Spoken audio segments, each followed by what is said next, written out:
दोस्तों, बहुत समय पहले की बात है।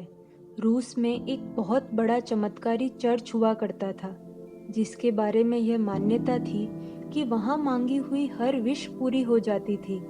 इसलिए दूर दूर से लोग वहाँ आते थे और वहाँ पर बहुत भीड़ रहती थी। परंतु धीरे धीरे वहाँ लोगों का आना कम हो गया और एक दिन तो ऐसा हुआ कि वहाँ के नियमित प्रवचन में भाग लेने एक भी व्यक्ति नहीं आया। यह देखकर वहाँ के बिशप ने सभी पादरियों के साथ चर्चा की कि आखिर ऐसा हो क्यों रहा है और इस बात का पता लगाने के लिए कहा। जब पादरियों ने गांव वालों से पूछा तो उन्होंने बताया कि एक झील के बीच में एक छोटा सा टापू है और वहाँ पर 3 बूढ़े रहते हैं। वे तीनों संत हैं और सभी लोग उन्हीं के पास जाते हैं। बिशप को जब यह पता चला तो वो क्रोधित होकर बोला, वे तीनों संत कैसे हो सकते हैं? ईसाई धर्म में तो संत केवल उन्हें ही माना जाता है जिन्हें वेटिकन द्वारा विधिवत संत घोषित किया गया हो, और मैंने तो कई वर्षों से किसी का भी नाम संतत्व की पदवी के लिए नहीं भेजा। अब तो जाकर देखना पड़ेगा कि वे कौन हैं और कहाँ से आए हैं। और बिशप नाव में बैठकर टापू की ओर गया। वे तीनों उसे वहां मिल गए। वे बेहद साधारण, अनपढ़ एवं देहाती जैसे लग रहे थे और बिशप बहुत शक्तिशाली व्यक्ति था। बिशप ने गुस्से से उन तीनों को पूछा, तुम्हें संत किसने बनाया? वे तीनों ये सुनकर एक दूसरे का मुंह ताकने लगे। उनमें से एक बोला, किसी ने नहीं, हम लोग तो साधारण मनुष्य हैं और हम खुद को संत नहीं मानते। तब बिशप ने पूछा, तो फिर लोग तुम्हें देखने के लिए क्यों आते हैं? तो वे बोले, यह तो आप उन्हीं लोगों से पूछिए। अब बिशप बोला, क्या तुम लोगों को चर्च की आधिकारिक प्रार्थना आती है? वे बोले, नहीं, हम तो अनपढ़ हैं और प्रार्थना बहुत लंबी है, हम उसे सीख नहीं पाए। तो बिशप ने पूछा, तो फिर तुम कौन सी प्रार्थना पढ़ते हो? तीनों ही संकोच के मारे प्रार्थना नहीं बता रहे थे और एक दूसरे को बताने के लिए कहने लगे। यह देखकर बिशप ने सोचा, कैसे संत हैं ये, इनको तो प्रार्थना करना भी नहीं आता। अब बिशप बोला, तुम में से कोई भी जल्दी मुझे प्रार्थना बताओ। तब उनमें से एक बोला, दरअसल हम आपके सामने बहुत ही साधारण व्यक्ति हैं। हम लोगों ने खुद ही एक प्रार्थना बनाई है, पर हमें यह नहीं पता था कि इस प्रार्थना को चर्च की मंजूरी मिलना जरूरी है। हमारी प्रार्थना तो बहुत साधारण है, हमें माफ कर दीजिए कि हम आपकी मंजूरी नहीं ले पाए। क्या करें, हम इतने संकोची हैं कि हम आ ही नहीं सके। हमारी प्रार्थना है, ईश्वर 3 है और हम भी 3 हैं, इसलिए हम प्रार्थना करते हैं, तुम 3 हो और हम 3 हैं, हम पर दया करो। बिशप यह सुनकर बहुत जोर से हंसने लगा।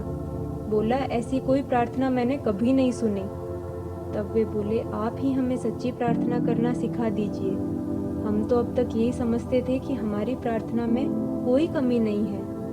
उनके अनुरोध पर बिशप ने उन्हें चर्च की आधिकारिक प्रार्थना बताई और उसे पढ़ने का तरीका भी बताया। प्रार्थना काफी लंबी थी और उसके खत्म होते होते उनमें से एक ने कहा, हम शुरू का भाग भूल गए हैं। बिशप ने उन्हें दोबारा बताया। अब वे आखिरी का भाग भूल गए। बिशप बहुत झुंझला गया और बोला, तुम लोग किस तरह के आदमी हो, एक छोटी सी प्रार्थना भी याद नहीं कर सकते? वे बोले, माफ करें, लेकिन हम लोग अनपढ़ हैं और हमारे लिए इसे याद करना थोड़ा मुश्किल है। इसमें बहुत बड़े बड़े शब्द हैं। कृपया आप हमें 2-3 बार सुना दें तो शायद हम याद कर लेंगे। बिशप ने उन्हें 3 बार प्रार्थना सुना दी। वे बोले, ठीक है, अब से हम यही प्रार्थना करेंगे। हो सकता है हम कुछ हिस्सा भूल जाएं, पर फिर भी हम पूरी कोशिश करेंगे। अब बिशप संतुष्ट था और वह वापस जाने के लिए नाव में बैठ गया। नाव में बैठे बैठे वह सोचने लगा कि अब वह लोगों को जाकर बताएगा कि उसका पाला कैसे बेवकूफों से पड़ा है। वे जिन्हें संत कहते हैं उन्हें तो धर्म का क ख ग भी नहीं पता और वे ऐसे जाहिलों के दर्शन करने के लिए जाते हैं। अब उसने पूरी तरह से सोच लिया कि अब वह लोगों को सब कुछ बता देगा और अब लोग इनके पास नहीं आएंगे। यही सोचते हुए जब नाव झील में आधे रास्ते पर थी तो उसे पीछे से उन तीनों की पुकार सुनाई दी। उसने मुड़कर देखा तो वे तीनों पानी पर भागते हुए नाव की तरफ आ रहे थे। उसे अपनी आंखों पे यकीन ही नहीं हुआ। वे लोग पानी पर भागते हुए आए और नाव के पास पानी में खड़े होकर बोले, माफ कीजिए, हमने आपको कष्ट दिया। कृपया चर्च की प्रार्थना एक बार और दोहरा दें, हम भूल गए हैं। बिशप ने उनके सामने हाथ जोड़ लिए और बोला, तुम लोग अपनी प्रार्थना ही पढ़ो। मैंने तुम्हें जो कुछ भी बताया उस पर ध्यान मत दो और प्लीज़ मुझे माफ़ कर दो। मैं बहुत घमंडी हूँ।